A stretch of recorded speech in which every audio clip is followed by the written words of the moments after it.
Hello guys, welcome to my channel. তো guys, ভোটের আগেই সুখবর।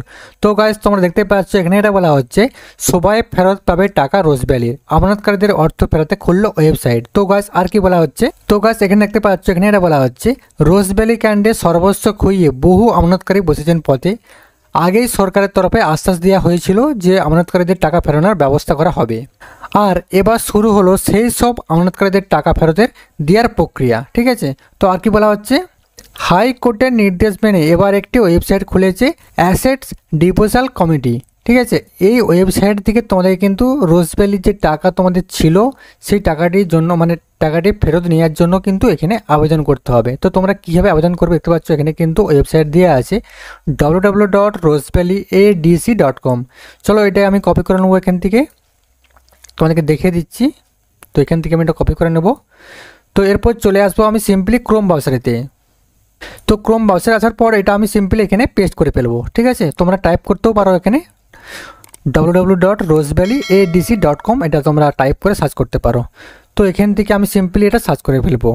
তো গাছ দেখতে পাচ্ছ সাইটটি কিন্তু খুলে গেছে। এরপর দেখতে পাচ্ছ এদিকে দেখতে পাচ্ছ আপলোড সার্টিফিকেট।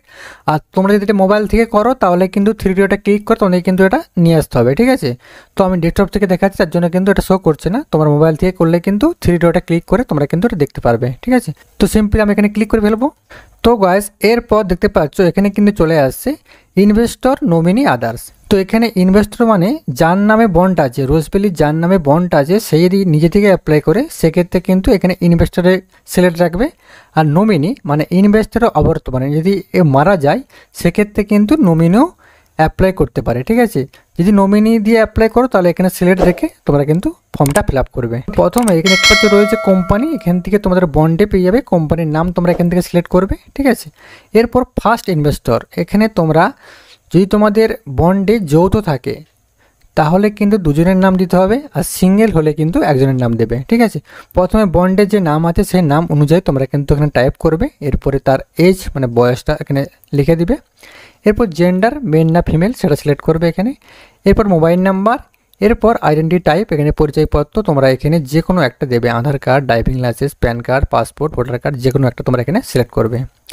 এরপর সেকেন্ড ইনভেস্টর যদি জয়েন্ট হয়, যৌথ হলে কিন্তু দুজনের নাম এখানে দেবে। ঠিক আছে, সেমভাবে দেবে। এরপর দেখতে পাচ্ছ রয়েছে এখানে name of the father husband, যদি মহিলার বন্ড থাকে সেক্ষেত্রে তার হাজব্যান্ডের নাম লিখবে, আর কোনো পুরুষের হলে কিন্তু বাবার নাম লিখবে এখানে। ঠিক আছে, এরপর অ্যাড্রেস তোমরা এখানে লিখে দেবে, শর্ট অ্যাড্রেস লিখে দেবে। এরপর স্টেট, রাস্তার নাম না দিলেও হবে, তোমরা দিবে। এটা না দিলে কিন্তু এটা পেজটা নেবে না, কারণ এগুলো ব্ল্যাঙ্ক ছাড়লে কিন্তু নেক্সট করতে পারবে না। ঠিক আছে, তো রাস্তার নাম তোমাদের গ্রাম বা তোমাদের রোডের নাম দিয়ে দেবে এখানে। এরপর ভিলেজ, টাউন, সিটি যেটা হবে তোমরা সেটা এখানে লিখে দেবে। এরপর পোস্ট অফিস, এরপর পুলিশ স্টেশন, এরপর তোমাদের এখানে স্টেট সিলেক্ট করবে, এরপর ডিস্ট্রিক্ট সিলেক্ট করবে এখান থেকে, এরপর পিনকোড।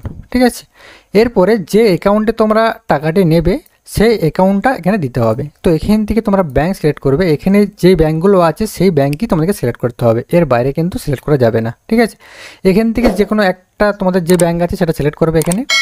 এরপর এখানে তোমরা ব্রাঞ্চের নাম লিখবে, মানে শাখার নাম। এরপর ব্রাঞ্চ কোড লিখবে এখানে। এরপর এখানে অ্যাকাউন্ট নাম্বারটা লিখবে। এরপর এমআইসিআর নাম্বার, এটা ব্যাংকের পাসবইয়ে অনেকের থাকে অনেকের থাকে না, যদি না থাকে অনলাইনে তোমরা সার্চ করতে পারো বা তোমরা ব্যাংকে গিয়ে জিজ্ঞাসা করতে পারো। এরপর আইএফসি কোড এখানে দিয়ে দেবে। তো এরপর এখানে কিন্তু তোমাদেরকে বন্ড দেখে এটা ফিল আপ করতে হবে। প্রথমে দেখতে পাচ্ছ রয়েছে আমানতকারীর শংসাপত্র নম্বর, এখানে কিন্তু বন্ডেই আছে, সেই নাম্বারটা দেখে তোমরা বসিয়ে দেবে। এরপর কার কার নামে শংসাপত্রটি আছে, মানে যৌথ হলে দুজনের নাম হবে আর সিঙ্গেল হলে একজনের নাম লিখে দিবে। এরপর আমানতের তারিখ, এখানে তারিখটা তোমরা কিন্তু বন্ডে পেয়ে যাবে, সেটা দেখে এখানে বসিয়ে দেবে। এরপর আমানতের পরিমাণ মানে আসল টাকাটা তোমরা এখানে দিয়ে দিবে। এরপর আমানত শেষ হওয়ার তারিখ মানে ম্যাচুরিটির ডেটটা এখানে তোমরা এখানে বসিয়ে দিবে। এরপর কোম্পানি থেকে কত টাকা পাওয়া গেছে, যদি পেয়ে থাকো তাহলে এখানে দিয়ে দেবে অ্যামাউন্টটা, না পেলে এখানে জিরো বসিয়ে দিবে। এখানে কিন্তু একটাও ছাড়া চলবে না, ছাড়লে কিন্তু পেজটা কন্টিনিউ করা যাবে না। এরপর কত মূল্য টাকা ফেরত পাওয়া যায়নি, এখানে তোমরা আসল টাকাটা এখানে দিয়ে দেবে। ঠিক আছে, আসল টাকাটা। এরপর কত টাকা প্রাপ্য, এখানে ম্যাচুরিটি হওয়ার পরে যে টাকাটা তোমাদের ছিল ওখানে বন্ডে যেটা আছে সেই টাকাটা এখানে দিয়ে দেবে, ম্যাচুরিটি টাকাটা। তো এরপর দেখতে পাচ্ছ রয়েছে কন্টিনিউ ফর ডকুমেন্ট আপলোড। তো এখানে কিছু ডকুমেন্টস তোমাদেরকে আপলোড করতে হবে, যেমন আধার কার্ড, প্যান কার্ড বা ভোটার কার্ড। বা তোমাদের এখানে বন্ডের পেপারটা, অরিজিনাল পেপারটা তোমাদেরকে স্ক্যান বা ছবি তুলে আপলোড করতে হবে, ব্যাংকের ফ্রন্ট পেজটা আর ক্যান্সেল চেক, ঠিক আছে। তো এগুলো তোমাদেরকে আপলোড করতে হবে। তো আমি নেক্সট ভিডিও তোমাদেরকে দেখিয়ে দেবো। আজকের ভিডিও তোমাদেরকে দেখিয়ে দিলাম তোমরা কীভাবে অ্যাপ্লাইটা করবে বা তোমরা কোন ওয়েবসাইট থেকে অ্যাপ্লাইটা করবে, ঠিক আছে। তো গাইস এই ছিল আমার ভিডিও। তো গাইস ভিডিওটা কেমন লাগলো, যদি গাইস ভালো লাগে অবশ্যই লাইক করে দিও।